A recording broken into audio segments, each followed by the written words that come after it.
मुझे मौत से कोई डर नहीं लगता, लेकिन मुझे मरने की भी कोई जल्दी नहीं है, क्योंकि मरने से पहले जिंदगी में बहुत कुछ करना बाकी है। ऐसा कहना है महान और अद्भुत वैज्ञानिक स्टीफन हॉकिंग का, जिसके शरीर का कोई भी अंग काम नहीं करता। वो चल नहीं सकते, वो बोल नहीं सकते, वो कुछ कर नहीं सकते, लेकिन फिर भी जीना चाहते हैं।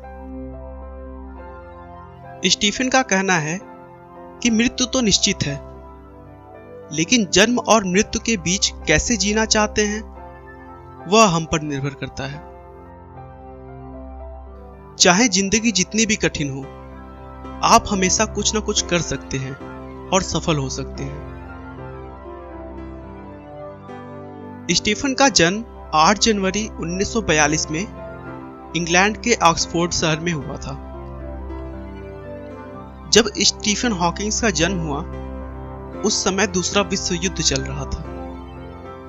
स्टीफन हॉकिंग के माता पिता लंदन के हाईगेट सिटी में रहते थे, जहां पर अक्सर बमबारी हुआ करती थी, जिसकी वजह से वह अपने पुत्र के जन्म के लिए ऑक्सफोर्ड चले आए, जहां पर सुरक्षित रूप से स्टीफन हॉकिंग का जन्म हो सका। बचपन से ही हॉकिंग बहुत ही इंटेलिजेंट थे। उनके पिता डॉक्टर और मां एक हाउसवाइफ थी। स्टीफन की बुद्धि का परिचय इसी बात से लगाया जा सकता है कि बचपन में लोग उन्हें आइंस्टीन कहकर पुकारते थे। उन्हें गणित में बहुत दिलचस्पी थी, यहां तक कि उन्होंने पुराने इलेक्ट्रॉनिक्स उपकरणों से कंप्यूटर बना दिया था। 17 वर्ष की उम्र में उन्होंने ऑक्सफोर्ड यूनिवर्सिटी में प्रवेश ले लिया। ऑक्सफोर्ड में पढ़ाई के दौरान उन्हें अपने दैनिक कार्यों को करने में थोड़ी दिक्कत आने लगी थी। एक बार स्टीफन छुट्टियां मनाने के लिए अपने घर पर आए हुए थे, तभी सीढ़ियों से उतरते समय वो बेहोश हो गए और नीचे गिर गए। शुरू में तो सभी ने कमजोरी मात्र समझकर ज्यादा ध्यान नहीं दिया, लेकिन बार बार इसी तरह के बहुत से अलग अलग प्रॉब्लम्स होने के बाद जांच करवाया तो पता चला कि उन्हें कभी न ठीक होने वाली बीमारी है, जिसका नाम न्यूरॉन मोर्टार डिसीज था। इस बीमारी में मांसपेशियों को नियंत्रित करने वाली सारी नसें धीरे धीरे काम करना बंद कर देती हैं, जिससे शरीर अपंग हो जाता है और पूरे अंग काम करना बंद कर देते हैं। डॉक्टर का कहना था कि स्टीफन अब सिर्फ 2 वर्ष और जी सकते हैं, क्योंकि अगले 2 सालों में उनका पूरा शरीर धीरे धीरे काम करना बंद कर देगा। स्टीफन को भी इस बात से बड़ा सदमा लगा, लेकिन उन्होंने कहा कि मैं ऐसे नहीं मर सकता, मुझे जीवन में बहुत कुछ करना तो अभी बाकी है। स्टीफन ने अपने बीमारी को दरकिनार कर तुरंत अपने वैज्ञानिक जीवन का सफर शुरू किया और अपने आप को पूरी तरह विज्ञान को समर्पित कर दिया। धीरे धीरे उनकी ख्याति पूरी दुनिया में फैलने लगी। उन्होंने अपनी बीमारी को एक वरदान के रूप में समझ लिया था, लेकिन वहीं दूसरी तरफ उनका शरीर भी उनका साथ छोड़ता चला जा रहा था।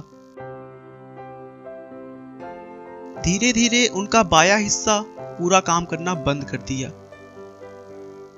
बीमारी बढ़ने पर उन्हें व्हीलचेयर का सहारा लेना पड़ा।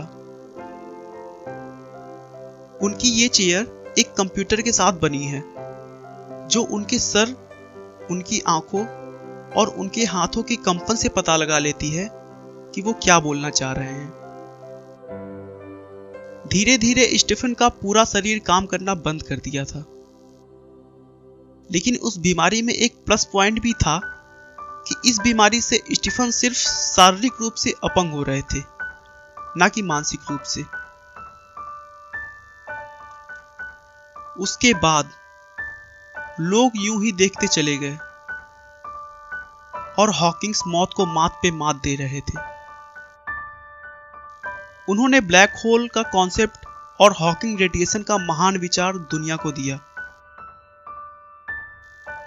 उन्होंने अपने विचारों को और सरल भाषा में समझाने के लिए एक किताब लिखी, a brief history of time, जिसने दुनिया भर के विज्ञान जगत में तहलका मचा दिया। दोस्तों, स्टीफन हॉकिंग्स एक ऐसा नाम है जिन्होंने शारीरिक रूप से विकलांग होने के बावजूद अपने आत्मविश्वास के बल पर विश्व का सबसे अनूठा वैज्ञानिक बनकर दिखाया है, जो विश्व में न केवल अद्भुत लोगों बल्कि सामान्य लोगों के लिए प्रेरणा बने हैं। आपका बहुमूल्य समय देने के लिए बहुत बहुत धन्यवाद। इस वीडियो को लाइक करके आप हमारा मनोबल बढ़ा सकते हैं। मैं हर रोज एक नई इंस्पिरेशनल और मोटिवेशनल वीडियो के साथ आता हूं। दोस्तों, अगर आप हमारे वीडियो को मिस नहीं करना चाहते तो कृपया चैनल को सब्सक्राइब कर लें। आपको यह कहानी कैसी लगी हमें कमेंट करके जरूर बताएं। धन्यवाद।